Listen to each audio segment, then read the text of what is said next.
الكفار بمكره الذي قدر الأيام دولا بعدله وجعل العاقبة للمتقين بفضله وأفاء على عباده من ظله وأظهر دينه على الدين كله.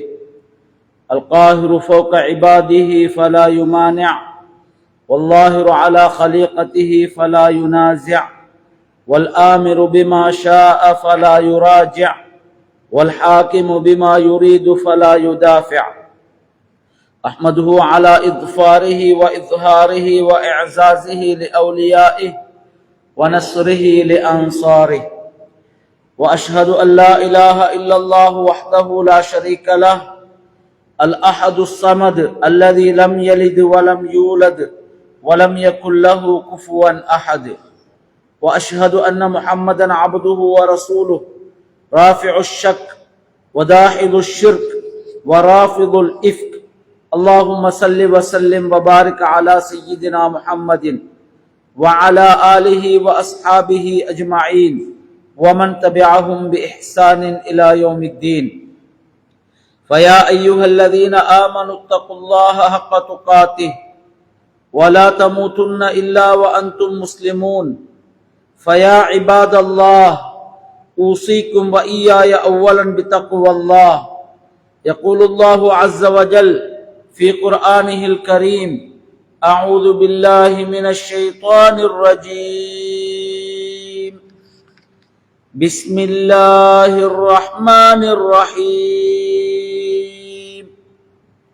ألم تر كيف فعل ربك بعاد إرم ذات العماد التي لم يخلق مثلها في البلاد وثمود الذين جابوا الصخر بالواد وفرعون ذي الأوتاد الذين طغوا في البلاد. صدق الله العلي العظيم. உயர்ந்த வானத்தையும் பரந்த பிரபஞ்சத்தையும் பிரபஞ்சத்திலே எண்ணற்ற உயிரினங்களையும் படைத்து போஷித்து ரட்சித்து காத்து வருகின்ற எல்லாம் வல்ல அல்லாஹ்வுக்கே அனைத்து புகழும். அல்ஹம்துலில்லாஹ். அவன் தனித்தவன், தரணியை ஆளுகின்ற தயாளன், தன்னல்லாதவர்கள் வணங்கப்படுவதனை வெறுப்பவன், ஷஃபீஉல் முஸ்லிமீன், சய்யிதுல் ஆலமீன் எம்பெருமானார் முஹம்மது நபி ஸல்லல்லாஹு அலைஹி வஸல்லம் அவர்கள் மீதிலும் அவர்களை தொடர்கின்ற அனைவர் மீதிலும் சலாத்தும் சலாமும் என்றென்றும் உண்டாகட்டுமாக. இந்த ஜும்ஆவுக்கு வருகை தந்திருக்கின்ற அன்பின் பெரியோர்களே, சகோதரர்களே, அல்லாஹு சுப்ஹானஹு வ தஆலாவுக்கு அஞ்சி நடந்து கொள்ளும்படியும் அவன் தடுத்தவைகளை முற்றிலும் தவிர்ந்து வாழ்ந்து கொள்ளுமாறும் அவன் ஏவியவைகளை முடிந்தளவு எடுத்து நடந்து கொள்ளும்படியும் ஆரம்பமாக எனக்கும் அடுத்ததாக அனைவருக்கும் வசியத் செய்கின்றேன், நல்லுபதேசம் புரிகின்றேன். அன்புக்குரிய சகோதரர்களே, சங்கையான துல்கஅதா மாதம், துல்ஹஜ் மாதம், முஹர்ரம் மாதத்திலே நாங்கள் இன்று இருந்து கொண்டிருக்கின்றோம். அதன் இறுதி பகுதியை நாங்கள் அடைந்து விட்டோம். புதியதொரு வருடத்திலே நாங்கள் இருந்து கொண்டிருக்கின்றோம். அதன் ஆரம்ப தினங்கள் எங்களை விட்டு சென்று விட்டன. எதிர்வரக்கூடிய தினங்களும் மிக வேகமாக எங்களை விட்டு சென்றுவிடும். அன்புக்குரிய சகோதரர்களே, புது வருடத்திலே அல்லது வருடம் ஒன்று பிறக்கின்ற பொழுது நாங்கள் செய்ய வேண்டிய 2 காரியங்கள் காணப்படுகின்றன. முதலாவது, கடந்த வருடத்தை நாங்கள் எவ்வாறு பயன்படுத்தினோம், செலவிட்டோம் அல்லது வீணடித்தோம் என்ற ஒரு சுய விசாரணைக்கு எங்களை நாங்கள் உட்படுத்திக் கொள்வது. இரண்டாவதாக, அதிலே நாங்கள் ஏற்படுத்திக் கொள்கின்ற கண்டுகொள்கின்ற முடிவின் அடிப்படையிலே எதிர்வரக்கூடிய வருடத்தை எவ்வாறு திட்டமிட்டு பயன்படுத்திக் கொள்வது என்பது தொடர்பான முடிவுகளை எடுத்துக்கொள்வது. இமாமுனா ஷாஃபிஈ ரஹ்மத்துல்லாஹி அலைஹி அவர்கள் ஒரு அழகான கூற்றை சொல்லி காட்டுகின்றார். அஅகலுன் நாஸ் மிகவும் புத்திசாலியான மனிதன் யார் என்றால், மன் தரக்க துன்யா கபுல அன் தத்ருக்கா, துனியாவை தேடுவதனை விட்டுவிட வேண்டும். அதாவது துனியாவை தேடுவதனை விட்டுவிட வேண்டும். அது அந்த துனியா எங்களை விட்டு விடுவதற்கு முன்னர். இரண்டாவது பண்பு என்னவென்றால், கபரிலே வாழ்வதற்கு முன்னர் அந்த கபரை நாங்கள் பிரகாசமாக்கிக் கொள்ள வேண்டும், ஒளிமயமானதாக ஆக்கிக் கொள்ள வேண்டும். ரப்பை சந்திக்க முன்னர் அந்த ரப்பு எங்களுடைய விடயத்தில் திருப்தி அடைந்தவனாக இருப்பதற்காக என்னென்னவெல்லாம் செய்ய வேண்டுமோ அவற்றையெல்லாம் செய்ய வேண்டும். வஸல்லல் ஜமாஅ கப்ல அன் துஸல்லா அலைஹ், அவருக்கு தொழுவிக்கப்படுவதற்கு முன்னர் ஜமாஅத்தான தொழுகைகளை, கூட்டு தொழுகைகளை அவர் தொழுது கொள்ள வேண்டும். வஹாஸப நஃப்ஸஹு கப்ல அன் யுஹாஸப், அவர் விசாரிக்கப்படுவதற்கு முன்னர் தன்னைத்தானே சுய விசாரணை செய்து கொள்ள வேண்டும். ஃபல் யௌம அமலுன் பிலா ஹிசாப், நாங்கள் வாழ்ந்து கொண்டிருக்கக்கூடிய இந்த காலகட்டம் இருக்கின்றதுவே, இது அமல் செய்ய வேண்டிய காலகட்டம். இங்கே எந்த விதமான விசாரணையும் இல்லை. வகதன் ஹிசாபுன் பிலா அமல், நாளை நாங்கள் மரணமடைந்ததன் பின்னர் விசாரணைக்குரிய தினங்களாக இருக்கும். அங்கே சென்று யாராலும் செயல்பட முடியாமல் இருக்கும் என்று சொல்லி காட்டுகின்றார். அன்புக்குரிய சகோதரர்களே, பெரியோர்களே, அந்த வகையிலே நாங்கள் சிந்தித்து பார்க்க வேண்டிய, எதிர்காலத்தை திட்டமிடுவதற்கும் கடந்த காலத்தை சுய விசாரணை செய்து கொள்வதற்கும் மிக அவசியமான 7 முக்கியமான பண்புகளை உங்களோடு பகிர்ந்து கொள்ள விரும்புகின்றேன். ஒரு முஸ்லிமிடம் அடிப்படையாக காணப்பட வேண்டிய பண்புகளாக அந்த பண்புகள் காணப்படுகின்றன. ஒரு நாகரீகமான மனிதனிடம், சிவிலைஸ்ட் என்று நாங்கள் சொல்லுவோம், அநாகரிகமான மனிதனிடம் அல்ல, நாகரீகமான மனிதனிடம் இந்த பண்புகள் காணப்படும். இந்த பண்புகள் எங்களிடம் இல்லை என்றால் அவற்றை நாங்கள் உருவாக்கிக் கொள்ள வேண்டும், எங்களிடம் நாங்கள் ஏற்படுத்திக் கொள்ள வேண்டும். அந்த வகையிலே முஃமினிடம், முஸ்லிமிடம் இருக்க வேண்டிய மிக முக்கியமான ஒரு பண்புதான் யஅமலு லித்துன்யா வலா யன்ஸல் ஆখিরা. இந்த உலகத்திலே பிறந்து வளர்ந்து தொழில் செய்து குடும்ப வாழ்க்கை நடத்தி கொண்டிருக்கின்ற அந்த மனிதன் இந்த உலகத்திற்காக செயல்படுகின்றான். இந்த உலக காரியங்களுக்காக அவன் செயல்பட வேண்டும். இதனை அல்லாஹு தஆலா அனுமதித்தது மாத்திரமல்ல, சில விடயங்களை கடமையாகவும் அமைத்துள்ளான். இந்த உலகத்திலே நாங்கள் வீடு கட்ட வேண்டும், குடும்பமாக வாழ வேண்டும், பிள்ளை குட்டிகளை பெற்றுக்கொள்ள வேண்டும், தொழில் செய்ய வேண்டும், உடலுக்குரிய ஹக்குகளை, கடமைகளை நிறைவேற்றிக் கொள்ள வேண்டும். நாங்கள் இந்த உலகத்தை புறக்கணிக்க முடியாது. இந்த உலகத்தை புறக்கணிக்குமாறு இஸ்லாம் எங்களுக்கு சொல்லவும் இல்லை. மாற்றமாக புறக்கணித்த வாழ்க்கையை நாங்கள் கடைபிடிப்பதென்பது பிழையானது, தவறானது என்று அல்லாஹு தஆலா சொல்லி காட்டுகின்றார். ஈசா அலைஹிஸ்ஸலாம் அவர்களை பின்பற்றக்கூடியவர்கள் உலக வாழ்வை புறத்தொதுக்குகின்றார்கள். ஆனால் அதனை நாங்கள் விதியாக்கவில்லை. அவர்கள் புதிதாக துறவரத்தை கடைபிடிக்கிறார்கள், நாங்கள் அதனை விதியாக்கவில்லை என்று அல்லாஹு தஆலா சொல்லி காட்டுகின்றார். எனவே உலகத்தை நாங்கள் பயன்படுத்திக் கொள்ள வேண்டும். இமாரத்துல் அர்த் என்ற ஒரு விடயம் இருக்கின்றது. பூமியை வளப்படுத்துவது, பூமியை பயன்படுத்துவது, வீடுகளை கட்டுவது, கடைகளை கட்டுவது, மரங்களை நட்டுவது. இந்த உலகத்திலிருந்து நாங்கள் பிரயோசனங்களை எடுத்துக் கொள்வதற்காக அல்லாஹு தஆலா இந்த உலகத்தை எங்களுக்கு வசப்படுத்தி தந்திருக்கின்றான். வஸக்கர லக்கும் மா ஃபிஸ் ஸமாவாதி வ மா ஃபில் அர்த் வானங்கள் பூமியில் உள்ளவைகளை அல்லாஹு தஆலா உங்களுக்கு வசப்படுத்தி கட்டுப்படுத்தி தந்திருக்கின்றான் என்று சொல்லுகின்றான். ஆனால் இந்த உலகத்தை தேடுகின்ற இந்த பயணத்திலே உடம்புக்குரிய ஹக்குகளை நாங்கள் கொடுக்கின்ற அந்த பயணத்திலே குடும்பமாக வாழுகின்ற குடும்ப வாழ்க்கையிலே ஈடுபடுவதிலே தொழில் வாழ்க்கையிலே ஈடுபடுவதிலே நாங்கள் மறக்க கூடாத ஒரு விடயம்தான் மறுமை என்ற அந்த யதார்த்தம். நிச்சயமாக நாங்கள் மரணிப்போம். நிச்சயமாக எங்களுக்கு ஒரு விசாரணை இருக்கின்றது. எங்களிடம் கேள்வி கேட்கப்படும். நபிகள் நாயகம் ஸல்லல்லாஹு அலைஹி வஸல்லம் அவர்கள் சொன்னார்கள், 4 விடயங்களுக்கு விடை கொடுக்காமல் அடுத்த 8ஐ வைக்க முடியாது. எப்படி நீங்கள் சம்பாதித்தீர், எப்படி நீங்கள் செலவழித்தீர், உங்களுடைய ஆயுட்காலத்தை நீங்கள் என்ன செய்தீர், உங்களுடைய கல்வியை என்ன செய்தீர், உங்களுடைய செல்வத்துக்கு என்ன நடந்தது, இப்படியான கேள்விகள் 5 விடயங்கள் ஏற்படுவதற்கு முன்னர் 5 விடயங்களை பயன்படுத்திக் கொள்ளுங்கள்.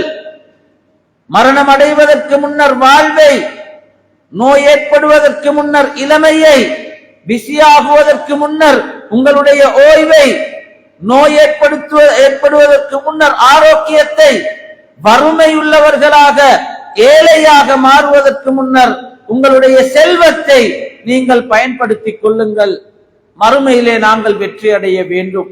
மறுமையை நாங்கள் மறக்க கூடாது. மறுமையை லட்சியமாக கொண்டு வாழ வேண்டும். அல்லாஹு தஆலா அல் குர்ஆனிலே பல இடங்களிலே சொல்லுகின்றார், நீங்கள் துனியாவை தேடுங்கள், உழையுங்கள், சம்பாதியுங்கள்.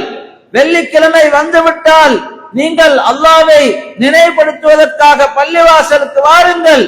நீங்கள் தொழுகை முடிவடைந்து விட்டால் நீங்கள் சம்பாதிப்பதற்காக சென்று விடுங்கள் என்றால் சொல்லுகின்ற அல்லாஹு தஆலா, வப்தகி ஃபீமா ஆதாக்கல்லாஹு தாரல் ஆகிரா, உங்களுக்கு அல்லாஹு தஆலா தந்த சொத்துக்கள், செல்வங்கள், நிஅமத்துகள், அருள்கள், இவை அனைத்தின் மூலமும் நீங்கள் மறுமையை லட்சியமாக கொண்டு வாழுங்கள் என்று சொல்லுகின்றார்.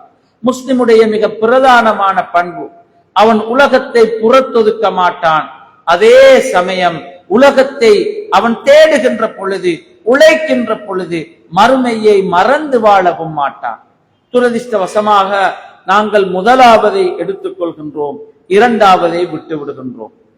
உலகத்திலே மூழ்கி போய் மறுமையை மறந்து நாங்கள் வாழுகின்றோம். அல்லாஹு தஆலாவுடைய வரையறைகளை நாங்கள் மறந்து விடுகின்றோம்.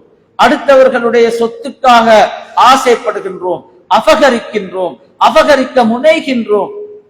அன்புக்குரிய சகோதரர்களே, நாங்கள் எங்களை சுய விசாரணை செய்து கொள்வதற்கான ஒரு மிக முக்கியமான காலமாக, பருவமாக இந்த காலம் காணப்படுகின்றது. இரண்டாவதாக ஒரு முஸ்லிமிடம் காணப்பட வேண்டிய இன்னும் ஒரு முக்கியமான பண்புதான் யஜ்மஉல் மால் வலா யன்சல் ஹிசாப். அவன் பணத்தை சேகரிப்பான், அவன் உழைப்பான், அவன் சம்பாதிப்பான். சம்பாதிப்பது குறித்து அல்லாஹு தஆலா சொல்லி காட்டுகின்றான். ஜுமா தினத்திலே நீங்கள் அல்லாஹ்வை நினைவு கூறுவதற்காக பள்ளிவாசலுக்கு வாருங்கள். தொழுகை முடிவடைந்து விட்டால் ஃபஇதா குதியத்திஸ் ஸலாத், தொழுகை முடிவடைந்து விட்டால் ஃபன்தஷிரு ஃபில் அர்த், பூமியிலே நீங்கள் பரவி சென்று சம்பாதியுங்கள், தேடுங்கள் என்று அல்லாஹு தஆலா சொல்லுகின்றார். நபிகள் நாயகம் ஸல்லல்லாஹு அலைஹி வஸல்லம் அவர்களுடைய தோழர்கள் உழைத்தார்கள், சம்பாதித்தார்கள்.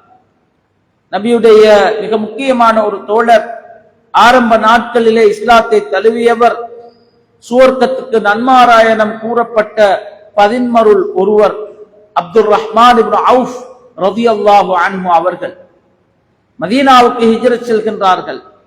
கையிலே எதுவும் இல்லை, அனைத்தையும் விட்டு செல்கின்றார். மதீனாவிலே அவருடைய நண்பர் அவரிடம் வந்து சொல்லுகின்றார், என்னுடைய 2 மனைவியருள் ஒரு மனைவியரை, உங்களுக்கு விருப்பமான ஒரு மனைவியரை நான் தலாக்கு சொல்லுகின்றேன், நீங்கள் திருமணம் முடித்துக் கொள்ளுங்கள், என்னுடைய சொத்திலே அரைவாசியை தருகின்றேன், நீங்கள் எடுத்துக் கொள்ளுங்கள் என்றெல்லாம் சொன்ன போது அவர் சொன்ன வார்த்தை என்னவென்றால், சந்தைக்கு போவதற்கான வழியை எனக்கு காட்டுங்கள் என்று சொன்னார். சந்தைக்கு சென்றார், வியாபாரம் செய்தார். அவருடைய சொத்துக்களை மண்வெட்டியினால் தான் பிரித்தார்கள். அவருடைய வஃபாத்தின் பின்னர் என்று சீராவிலே வருகின்றது. ஆனால் அவர் துனியாதாரியாக இருக்கவில்லை. துரதிர்ஷ்டவசமாக கலண்டர் ஹதீஸ்களிலே, நபி சொன்ன ஹதீஸ்களில் அல்ல, கலண்டர் ஹதீஸ்களிலே அப்துல் ரஹ்மான் இப்னு அவுஃப் ரலியல்லாஹு அன்ஹு அவர்கள் ஒரு செல்வந்தர் என்ற காரணத்தினால் 500 வருடங்களுக்கு பின்னர் அனைவரும் சுவர்க்கம் நுழைந்து 500 வருடங்களுக்கு பின்னர் தான் அதுவும் தவண்டு தவண்டு சுவர்க்கம் நுழைவார்கள். ஏன் உங்களுக்கு இந்த நிலை என்று கேட்டால், கணக்கு வழக்கு காட்டுவதற்கு நேரம் சென்று விட்டது, காலம் சென்று விட்டது என்று கூறுவார்களாம் என்று கலண்டரிலே ஒரு ஹதீஸ் இருக்கின்றது. ஏழைகள் சுவர்க்கத்துக்கு அல்லது போக வேண்டிய இடத்துக்கு போனதன் பின்னர் 500 வருடங்களுக்கு பின்னர் தான் பணக்காரர்கள் சுவனம் நுழைவார்கள் என்று இன்னும் ஒரு கலண்டர் ஹதீஸ் இருக்கின்றது. அன்புக்குரிய சகோதரர்களே, சுவனத்துக்கு நன்மாராயணம் கூறப்பட்ட 10 சஹாபாக்களுள் 7 சஹாபாக்கள் குறிப்பாக மிகப்பெரிய வியாபாரிகள், மிகப்பெரிய செல்வந்தர்கள். உழைப்பதனை இஸ்லாம் தடுக்கவில்லை. ஆனால் அந்த உழைப்பை என்னோடு மாத்திரம் செல்வத்தை சுருக்கிக் கொள்வது, நான் மாத்திரம் வீடு கட்டுவது, நான் மாத்திரம் வாகனம் வாங்குவது, நான் மாத்திரம் அனுபவிப்பது, ஊரிலே ஏழைகள் இல்லாதது போன்று, ஊரிலே தேவையற்றவர்கள் தான் அனைவரும் போன்று அடுத்த மனிதர்களுக்கு நாங்கள் உதவி செய்யாமல் எங்களோடு சுருக்கிக் கொள்வது, நாளை மறுமையிலே எங்களுக்கு ஒரு விசாரணை இருக்கின்றது, கபருடைய வாழ்க்கையிலே எங்களுக்கு ஒரு விசாரணை இருக்கின்றது என்பதனை மறந்து வாழ்கின்ற அந்த வாழ்க்கை அது முஸ்லிமுடைய வாழ்க்கை அல்ல. நபிகள் நாயகம் ஸல்லல்லாஹு அலைஹி வஸல்லம் அவர்கள் உழைத்தார்கள். நுபுவத்துக்கு முன்பும் உழைத்தார்கள், நபித்துவம் கிடைத்ததன் பின்னரும் உழைத்தார்கள், சம்பாதித்தார்கள். அவருடைய மனைவி ஒரு செல்வ சீமாட்டியாக இருந்தார். அவருடைய உச்ச நண்பரான அபூபக்கர் சித்தீக் ரலியல்லாஹு அன்ஹு அவர்கள் ஒரு வியாபாரியாக செல்வந்தராக இருந்தார். உண்மையில் அவர்கள் இந்த மார்க்கத்துக்காக, இந்த சமுதாயத்தின் எழுச்சிக்காக, விடிவுக்காக மிகப்பெரிய செலவுகளை செய்தவர்கள். அபூ தாலிப் பள்ளத்தாக்கிலே நபிகள் நாயகத்தை பின்பற்றிய முஸ்லிம்கள் புறத்தொதுக்கப்பட்ட பொழுது, பொருளாதார தடை விதிக்கப்பட்ட பொழுது, கதீஜா ரலியல்லாஹு அன்ஹா அவர்களுடைய செல்வம், அபூபக்கர் ரலியல்லாஹு அன்ஹு அவர்களுடைய செல்வம், உஸ்மான் ரலியல்லாஹு அன்ஹு அவர்களுடைய செல்வம் அங்கே செலவழிக்கப்பட்டது. நபிகள் நாயகம் ஸல்லல்லாஹு அலைஹி வஸல்லம் அவர்கள் நாளாந்தம் சுமார் 200 நபர்களுக்கு சாப்பாட்டு வசதிகளை செய்து கொடுக்கக்கூடியவராக இருந்தார்கள். அஸ்ஹாபு சுஃபா என்று அழைக்கப்படுகின்ற திண்ணை தோழர்கள் பெரும்பாலும் தொழில் செய்யவில்லை, கற்றார்கள், கற்பித்தார்கள். கற்றல் கற்பித்தலுக்காக அவர்களுக்கு தேவையான உணவுகளை, சாப்பாட்டை செய்து கொடுத்தது நபிகள் நாயகம் ஸல்லல்லாஹு அலைஹி வஸல்லம் அவர்கள். 160 நபர்கள் நபியுடைய பணியாளர்கள், நபியுடைய பணியாளர்கள், மனைவியர்கள், இப்படியாக சுமார் 200 பேருக்கு நாளாந்தம் உணவு கொடுக்கக்கூடிய கெபாசிட்டி நபி அவர்களிடம் இருந்தது. இன்று நாங்கள் செல்வந்தர்கள் என்று நினைத்துக் கொள்கின்ற என்று இருப்பவர்கள், நினைப்பவர்களிடம் இந்த கெபாசிட்டி இருக்கின்றதுவா, இந்த மனப்பாங்கு இருக்கின்றதுவா? நபி அவர்கள் கல்விக்குத்தான் அதிகமாக செலவழித்தார்கள். நபி அவர்களிடம் ஒரு ஒட்டகம் இருந்தது, ஒரு குதிரை இருந்தது, ஒரு கோவேறு கழுதை இருந்தது. இன்றிருக்கின்ற வீயை போன்ற உயர்தரமான ஒரு வாகனம் தான் ஒட்டகம். குதிரை என்பது ஒரு சாதாரண தரமான ஒரு வாகனம் தான் குதிரை. கோவேறு கழுதை என்பது சாதாரணமான 3 போன்ற மொட்டபைக் போன்ற ஒரு வாகனம் என்று எங்களுக்கு சொல்ல முடியும். நபிகள் நாயகம் ஸல்லல்லாஹு அலைஹி வஸல்லம் அவர்கள் பிற்காலத்திலே தபூக் யுத்தம் அல்லது அதற்கு பின்னர் செய்த ஒரு யுத்தத்திலே அவருடைய கனீமத் பங்காக சுமார் 15000 குதிரைகள் அவருக்கு கிடைத்தது. அவர் நினைத்திருந்தால் ஒரு கார் சேல் போட்டிருக்கலாம். ஆனால் அவற்றை அவர் என்ன செய்தார்? அவர் தன்னோடு சுருக்கிக் கொண்டாரா? உழைப்பதை தடுக்க வந்த மார்க்கம் அல்ல இஸ்லாம், உழைப்பதை தூண்டிய மார்க்கம். ஆனால் உழைத்துவிட்டு அல்லது உழைக்கின்ற பொழுது விசாரணை ஒன்று இருக்கின்றது என்பதனை மறந்து ஹலால் ஹராம் பேணாமல் ஒருவன் உழைக்கின்றான் என்றால் அதுதான் தடுக்கப்பட்டது. அன்புக்குரிய சகோதரர்களே, பெரியோர்களே, இது முஸ்லிமுடைய இன்னும் ஒரு மிக முக்கியமான பண்பாக இருக்கின்றது. மூன்றாவது ஒரு பண்புதான் ஒரு முஸ்லிமை பொறுத்தவரையில் உரிமைகளை பெற்றுக் கொள்வது போன்றே கடமைகளை நிறைவேற்றுகின்றவனாக இருப்பான். ஒரு முஸ்லிமை பொறுத்தளவில், ஒரு ஆண் மகனை பொறுத்தவரையில் அவன் குடும்பத்துக்கு நிறைவேற்ற வேண்டிய கடமைகள் காணப்படுகின்றன. தன்னுடைய மனைவிக்கு, தன்னுடைய பிள்ளைகளுக்கு நிறைவேற்ற வேண்டிய கடமைகள் இருக்கின்றன. தன்னுடைய சமுதாயத்துக்கு, மனித குலத்துக்கு நிறைவேற்ற வேண்டிய கடமைகள் காணப்படுகின்றன. இவற்றையெல்லாம் மறந்து அவன் வாழ மாட்டான். உரிமைகளை எடுத்துக் கொள்வது போன்றே மனைவிக்கு சில மனைவியிடமிருந்து பெற்றுக்கொள்ள முடியுமான சில உரிமைகள் இருக்கின்றது போன்றே மனைவிக்கு பிள்ளைகளுக்கு நிறைவேற்ற வேண்டிய கடமைகளும் காணப்படுகின்றன. சமுதாயத்திலிருந்து பெற்றுக்கொள்கின்ற சில உரிமைகள் இருக்கின்றன. உதாரணமாக ஒரு அரசாங்கம் என்று சொல்லுகின்ற பொழுது, ஒரு அரசாங்கத்திலிருந்து, ஒரு பிரதேச சபையிலிருந்து, ஒரு மாகாண சபையிலிருந்து, ஒரு பாராளுமன்றத்திலிருந்து, ஒரு ஏஜி ஆபீஸிலிருந்து நாங்கள் எங்களுடைய தனிப்பட்ட வகையிலே எங்களுடைய வீட்டுக்கு, எங்களுடைய ஊருக்கு நாங்கள் பெற்றுக்கொள்ள முடியுமான ஏராளமான உரிமைகள் காணப்படுகின்றன. அவற்றை பெறுவதற்கு நாங்கள் அருகதை உள்ளவர்கள். நாங்கள் வரி செலுத்துகின்றோம். இந்த நாட்டு பிரஜையாக நாங்கள் இருக்கின்றோம். இந்த நாட்டை நேசிக்கின்றவர்களாக நாங்கள் இருக்கின்றோம். அரசாங்கம் எங்களுக்கு பல உரிமைகளை தருகின்றது. பெற்றுக்கொள்ள முடியும், பெற்றுக்கொள்ள வேண்டும். அவற்றை நாங்கள் விட்டுவிடக் கூடாது. அதே போன்று இந்த நாட்டுக்கு நாங்கள் செய்ய வேண்டிய கடமைகளையும் நாங்கள் சீராக சிறப்பாக செய்ய வேண்டும். குடும்பத்துக்கு நிறைவேற்ற வேண்டிய கடமைகளை நாங்கள் செய்ய வேண்டும். அன்புக்குரிய சகோதரர்களே, பெரியோர்களே, நாங்கள் வீடு கட்டுவதாக இருக்கலாம். நாம் மாளிகை கட்டுவதனை பற்றி பேசவில்லை. வீடு கட்டுவதாக இருக்கலாம், உண்பதாக இருக்கலாம், அல்லது ஆடைகளை நாங்கள் அணிவதாக இருக்கலாம்.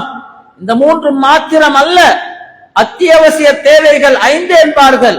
அடிப்படையான கல்வியை நாங்கள் பெற்றுக் கொள்வதாக இருக்கலாம்.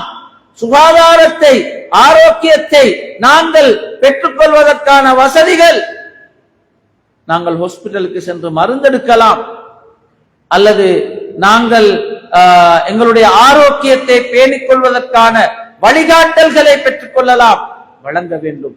டெங்கு நுளம்பு பரவுகின்ற போது, டெங்கு காய்ச்சல் ஏற்படுகின்ற பொழுது, அல்லது சிக்கன் குனியா போன்ற காய்ச்சல்கள் ஏற்படுகின்ற பொழுது நாங்கள் அந்த உரிமைகளை பெற்றுக் கொள்ளலாம். அதே போன்று சுற்றுச்சூழலை சுத்தமாக வைத்திருக்கின்ற கடமையும் எங்களுக்கு இருக்கின்றது. நான் ஒரு சிகரெட்டை குடிக்கின்ற பொழுது அடுத்தவனுடைய உரிமையிலே நான் கை வைக்கின்றேன். ஒருவனுக்கு கேன்சர் நோய் ஏற்படுவதற்கு நான் சில போது காரணமாக அமைகின்றேனோ, எப்படி நான் அந்த தவறிலிருந்து விடுபடலாம், தௌபா கேட்கலாம். யார் என்னுடைய புகையினால் பாதிக்கப்பட்டிருப்பார்கள் என்பதனை கூட எங்களுக்கு வரையறுத்து சொல்ல முடியாத நிலையில் நான் எப்படி தௌபா கேட்கலாம்? அவ்வளவு பாரதூரமான விடயம். அன்புக்குரிய சகோதரர்களே, அடுத்த ஒரு முக்கியமான பண்புதான் யதஆமலு மஅல் ஹல்க் வலா யன்ஸல் காலிக்.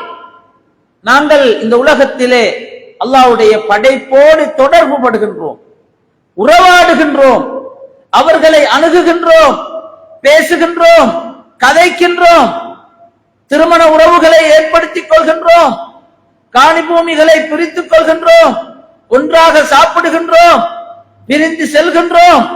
எத்தனையோ வகையான உறவு முறைகள், எத்தனையோ வகையான தொடர்புகள் வியாபார தொடர்புகள், அரசியல் தொடர்புகள், குடும்ப தொடர்புகள், பயண தொடர்புகள், காரியாலய தொடர்புகள், இவை எவற்றையும் இஸ்லாம் தடுக்கவில்லை. அன்புக்குரிய சகோதரர்களே, ஹல்கோடு, அல்லாஹ்வுடைய படைப்புகளோடு நாங்கள் தொடர்பு படுகின்றோம். மரத்தை நட்டுகின்றோம், மரத்தை வெட்டுகின்றோம், மரத்திலிருந்து பிரயோசனம் எடுக்கின்றோம், மரத்திலிருந்து எங்களுடைய தளபாடங்களை செய்து கொள்கின்றோம். எத்தனையோ வேலைகள். நாங்கள் சாப்பிடுகின்ற சாப்பாடு, எங்களுடைய அரிசி சோறு நாங்கள் சாப்பிடுகின்றோம், அது விவசாயத்தின் விளைவு. நாங்கள் பயன்படுத்துகின்ற மரக்கறிகள், நாங்கள் சாப்பிடுகின்ற மாமிசங்கள் அனைத்தும் இந்த நிலத்தில் இருந்து நாங்கள் பெற்றுக்கொள்கின்ற தாவரங்கள். ஆடு மாடுகளை வளர்க்கின்றோம், கோழி குருவிகளை வளர்க்கின்றோம், இல்லை அல்ல, சரியான முறையில் வளர்ப்போம். தாகித்தால் அதற்கு குடிப்பதற்கு நீர் வைப்போம், பசித்தால் அவை சாப்பிடுவதற்கு உணவை உரிய நேரத்திலே கொடுத்து விடுவோம். அவற்றுக்கு தீங்கு ஏற்படக்கூடிய பிரகாரம் நாங்கள் அவற்றை வளர்க்காமல் இருப்போம். இது ஒரு பகுதி. அல்லாஹ்வுடைய படைப்புகளோடு நாங்கள் தொடர்புபடுகின்றோம். தொடர்பு படாமல் எங்களுக்கு இருக்க முடியாது. மூச்செடுப்பதற்காக காற்றை நாங்கள் சுவாசிக்கின்றோம். அது ஓரிரு நிமிடங்கள் நின்றுவிட்டால் எங்களால் யாராலும் இந்த உலகத்திலே உயிர் வாழ முடியாது போய்விடும். பிழை அல்ல. அல்லாஹ்வுடைய படைப்புகளோடு தொடர்படுகின்றோம். ஹாலிக், அல்லாஹு தஆலா படைப்பாளன். அந்த படைப்பாளனை நாங்கள் மறந்து விடுகின்றோம். அன்புக்குரிய சகோதரர்களே, இந்த பள்ளிவாசலுக்கு நான் பிரவேசிக்கின்ற பொழுது ஒரு சகோதரர் என்னிடம் கவலைப்பட்டு சொன்னார், பள்ளிவாசலுக்கு நோன்பின் பின்னர் மக்கள் வருவது மிகவும் குறைந்து விட்டது என்று கவலைப்பட்டார். ஒவ்வொரு ஜும்மாவிலும் அதனை ஞாபகப்படுத்த வேண்டும் என்று அவர் கவலைப்பட்டு சொன்னார். உண்மைதான், மறுக்க முடியாத ஒரு உண்மை. அந்த கவலை எங்கள் எல்லோருக்கும் வர வேண்டும். நாங்கள் தொழுவது மாத்திரம் அல்ல, ஜமாத்தாக நாங்கள் தொழ வேண்டும், கூட்டாக நாங்கள் தொழ வேண்டும். பள்ளிவாசலோடு தொடர்பை வைத்திருப்பவன் நாளை மறுமையிலே அல்லாஹு தஆலா நிழல் இல்லாத தினத்திலே நிழல் வழங்க காத்திருக்கின்றான். கல்புஹு முஅல்லகுன் பில் மசாஜித், மஸ்ஜிதோடு தொடர்படக்கூடிய மனிதனுக்கு அல்லாஹு தஆலா நிழல் வழங்குவான். பள்ளிவாசலோடு தொடர்படக்கூடியவன், இபாதத்தோடு வாழ்கின்ற இளைஞனுக்கு அல்லாஹு தஆலா நிழல் வழங்குவான். அன்புக்குரிய சகோதரர்களே, பள்ளிவாசல்கள் என்பது ஒரு எங்களுடைய புனிதமான இடங்கள், வணக்கத்துக்காக நாங்கள் ஒன்று கூடக்கூடிய இடங்கள். பள்ளிவாசலோடு தொடர்பு பட வேண்டும். ஹாலிக்கோடு நாங்கள், படைப்பாளனோடு நாங்கள் தொடர்பு பட வேண்டும். படைப்புகளை தொடர்படுவது பிழை அல்ல, தவறல்ல. ஆனால் அந்த படைப்புகளை எல்லாம் எங்களுக்கு தந்த அந்த ரப்புல் ஆலமீன், அகிலத்தாருடைய இரட்சகனான, எங்களுக்கு அல் குர்ஆனுடைய வழிகாட்டலை தந்த, இந்த பிரபஞ்ச வசதிகளை எல்லாம் செய்து தந்த அந்த ரப்புல் ஆலமீன், ஹாலிக்குல் ஹல்க், படைப்பினங்களை எல்லாம் படைத்தவனுக்கு அவனோடு நாங்கள் தொடர்பு படாது எங்களுடைய வியாபாரத்துக்கு கொடுக்கின்ற முக்கியத்துவத்தை, எங்களுடைய வீட்டுக்கு கொடுக்கின்ற முக்கியத்துவத்தை, எங்களுடைய தொழிலுக்கு கொடுக்கின்ற முக்கியத்துவத்தை, எங்களுடைய ட்ரிப்புக்கு கொடுக்கின்ற முக்கியத்துவத்தை, எங்களுடைய உலக வாழ்வுக்கு, படைப்புகளுக்கு நாங்கள் கொடுக்கின்ற முக்கியத்துவத்தை, மனைவி பிள்ளைகளுக்கு கொடுக்கின்ற நேரத்தை நாங்கள் அல்லாஹு தஆலாவுக்கு கொடுக்கின்றோமா என்ற ஒரு கேள்வி எங்களுக்கு இருக்கின்றது. ஹாசிபு, உமரே ஃபாரூக் ரலியல்லாஹு அவர்கள் சொன்னார்கள், சுய விசாரணை செய்து கொள்ளுங்கள். அன்ஃபுஸக்கும் கப்ல அன் துஹாஸபு, மறுமையிலே மரணத்தின் பின்னர் உங்களை அல்லாஹு தஆலா விசாரிப்பதற்கு முன்னர், வஸினு, உங்களுடைய செயல்பாடுகளை நீங்களே நிறுத்து பார்த்து கொள்ளுங்கள். அவற்றை அல்லாஹு தஆலா நிறுத்து பார்ப்பதற்கு முன்னர், அதற்கான ஒரு காலத்திலே நாங்கள் இருக்கின்றோம். அன்புக்குரிய சகோதரர்களே, அடுத்த ஒரு மிக முக்கியமான இன்னும் ஒரு விடயம் தான் யஅதஸு பிமாதிஹி வலா யன்ஸா அல் ஹாதிர வல் முஸ்தக்பல். அன்புக்குரிய சகோதரர்களே, நாங்கள் எல்லோரும் எங்களுடைய கடந்த கால நிகழ்வுகளை சொல்லி சொல்லி பெருமைப்பட்டுக் கொள்கின்றோம். கடந்த காலத்திலே நாங்கள் இப்படி இருந்தோம், கடந்த காலத்திலே நாங்கள் இப்படி செய்தோம், நாங்கள் இந்த வயதில் இருக்கின்ற பொழுது இப்படி எல்லாம் செய்தோம், இப்படி நாங்கள் சொல்லிக் கொள்கின்றோம். அல்-இஅ்திஸாஸ், பெருமைப்பட்டுக் கொள்கின்றோம். எங்களுடைய மூதாதையர்கள் படித்தார்கள், சாதித்தார்கள் என்றெல்லாம் சொல்லுகின்றோம். உண்மையில் அவர்கள் பெரிய பெரிய சாதனைகளை நிலைநாட்டினார்கள். சாஹிபுன் நக்ப், ஒரு துளை, நக்ப் என்றா துளை, துளையை உடையவர் என்று வரலாற்றிலே அறிமுகமான ஒருவர் இருக்கின்றார். அப்துல் மலிக் இப்னு மர்வான் அவர்களுடைய மகன் மஸ்லமா என்பவர் ஒரு யுத்தத்துக்கு செல்கின்றார். நீண்ட காலமாக முற்றுகை நடைபெறுகின்றது. சுற்றி சுற்றி பார்க்கின்றார். ஒரு இடத்திலே ஒரு துளை இருக்கின்றது, ஒரு ஓட்டை இருக்கின்றது. அந்த ஓட்டையால் நுழைந்து அந்த கோட்டையின் கதவுகளை திறந்தால் மாத்திரம்தான் அதனை வெற்றி கொள்ள முடியும். எனவே அந்த படை வீரர்களிடம் மஸ்லமா வந்து சொல்லுகின்றார், அந்த துளையை திறந்து விட வேண்டும். யாருக்கு முடியும் அந்த துளையை திறப்பதற்கு? அது ஒரு அபாயகரமான கஷ்டமான ஒரு விடயம். ஒருவர் திறந்து விடுகின்றார். படை முன்னேறி சென்று அந்த கோட்டையை முஸ்லிம்கள் வெற்றி கொள்கின்றார்கள். அதன் பின்னர் எல்லோரையும் திரட்டி அந்த கோட்டையின் வாய் கதவுகளை திறந்து விட்ட, ஓட்டையால் நுழைந்து கோட்டையை திறந்து விட்ட அந்த நபர் யார் என்று கேட்கின்றார் மஸ்லமா. யாரும் முன்வரவில்லை. கடைசியாக அல்லாஹ்வுக்காக தெரிந்தவர்கள் யாராவது இருந்தால் அவரை சொல்லுங்கள் என்று சொன்ன பொழுது ஒரு மனிதர் தன்னுடைய முகத்தை மறைத்துக் கொண்டு மஸ்லமாவை சந்திப்பதற்கு வந்து சொல்லுகின்றார், எனக்கு அவரை தெரியும், எனக்கு அவரை தெரியும், அவர் யார் என்று எனக்கு தெரியும், சொல்லுங்கள் என்று ஆர்வமாக கேட்ட போது அவர் சொல்லுகின்றார், 3 நிபந்தனைகள் இருக்கின்றது, அவற்றை நீங்கள் பின்பற்றினால் நான் சொல்லுவேன். முதலாவதாக அவர் யார் என்பதனை அறிந்து கொள்ள முற்படக்கூடாது. அவருடைய பெயரை நீங்கள் கேட்கக்கூடாது. அவர்தான் அவர் செய்த விடயத்தை, அதாவது இவர்தான் அந்த விடயத்தை செய்தார் என்று மக்களுக்கு காட்டிக் கொடுக்க கூடாது. நிபந்தனைகளை ஆர்வ மிகுதியால் ஏற்றுக்கொள்கின்றார். உடனே அவர் சொல்லுகின்றார், நான் தான் அந்த வேலையை செய்தேன். நிபந்தனைகளின் பிரகாரம் அவருடைய பெயரை கேட்க முடியாது, அவர் யார் என்பதனை மக்களுக்கு சொல்ல முடியாது, பெயரை கேட்க முடியாது, அவரை காட்டிக் கொடுக்க முடியாது. அவர் மரணிக்கும் வரை மஸ்லமா ஒரு துஆ கேட்டார், அல்லாஹும்ம யா அல்லாஹ், என்னை நீ அல்லாஹும்ம ஜஅல்னி மா சாஹிபின் நக்ப், அந்த துளைவாசி, அந்த துளையை சார்ந்தவர், அந்த துளையை திறந்து விட்டவர், நுழைந்து திறந்து விட்டவர், அவரோடு என்னை மறுமையிலே இணைத்து விடுவாயாக என்று கேட்டார். எவ்வளவு பெரியதொரு இஹ்லாஸ், கடந்த கால பெருமை. இன்று நிகழ்காலத்திலே எங்களுடைய இஹ்லாஸ் எப்படி இருக்கின்றது? எங்களுடைய எதிர்காலத்திலே நாங்கள் இந்த நாட்டிலே, இந்த ஊரிலே எதனை செய்ய போகின்றோம்? இப்பொழுது நாங்கள் எதனை செய்து கொண்டிருக்கின்றோம்? இப்படி நாங்கள் செய்வதன் காரணமாக எதிர்காலம் எப்படி அமையும்? எதிர்கால தலைவர்களான இன்றைய சிறுவர்கள், நாங்கள் சொல்லுகின்றோம் வித்தியாசமானவர்கள், வித்தியாசமானவர்கள். உண்மையான செய்தி, எங்களுடைய எதிர்காலம் எப்படி இருக்கும் அது குறித்து நாங்கள் திட்டமிட தேவையில்லையா? எங்களுடைய நிகழ்காலம் குறித்து நாங்கள் யோசிக்க தேவையில்லையா? அன்புக்குரிய சகோதரர்களே, எங்களுடைய கடந்த கால பெருமைகளை பேசுவதனை நாங்கள் நிறுத்தி எங்களுடைய நிகழ்கால, எங்களுடைய எதிர்கால விடயங்கள் குறித்து நாங்கள் போக்கஸ் ஆகுவோம். அன்புக்குரிய சகோதரர்களே, எங்களுடைய பண்பாக இந்த பண்பை நாங்கள் அமைத்துக் கொள்வோம்.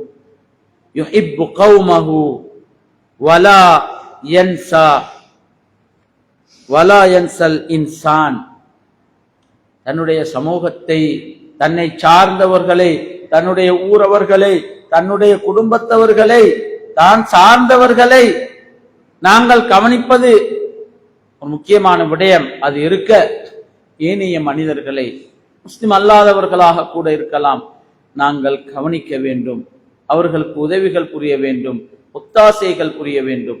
அன்புக்குரிய சகோதரர்களே, பெரியோர்களே, எனவே புனிதமான இந்த முஹர்ரம் மாதத்தின் இறுதி பகுதியிலே புதிய வருடத்திலே நாங்கள் இருக்கின்றோம். எங்களை நாங்கள் சுய விசாரணை செய்து எங்களுடைய எதிர்காலத்தை சீராக சிறப்பாக அமைத்துக் கொள்வதற்கு நாங்கள் முயற்சிப்போம். வல்லநாயன் எம் அனைவருக்கும் துணை புரியட்டுமாக. யா அல்லாஹ் எங்களுடைய பாவங்களை மன்னித்து விடுவாயாக. யா அல்லாஹ் எங்களிடத்தில் ஒற்றுமையை ஏற்படுத்தி விடுவாயாக. நாகரிகமுள்ள மனிதனாக எங்களை நீ ஏற்றுக்கொள்வாயாக. அநாகரிகமானவர்களாக எங்களை நீ ஆக்கி விடாதே யா அல்லாஹ். யா அல்லாஹ் எம் அனைவரையும் ஜன்னத்துல் ஃபிர்தௌஸ் என்ற உயர்ந்த சுவர்க்கத்திலே இணைத்து விடுவாயாக. வாஹிரு தஅவானா அல்ஹம்துலில்லாஹி ரப்பில் ஆலமீன் வல்ஹம்துலில்லாஹ்.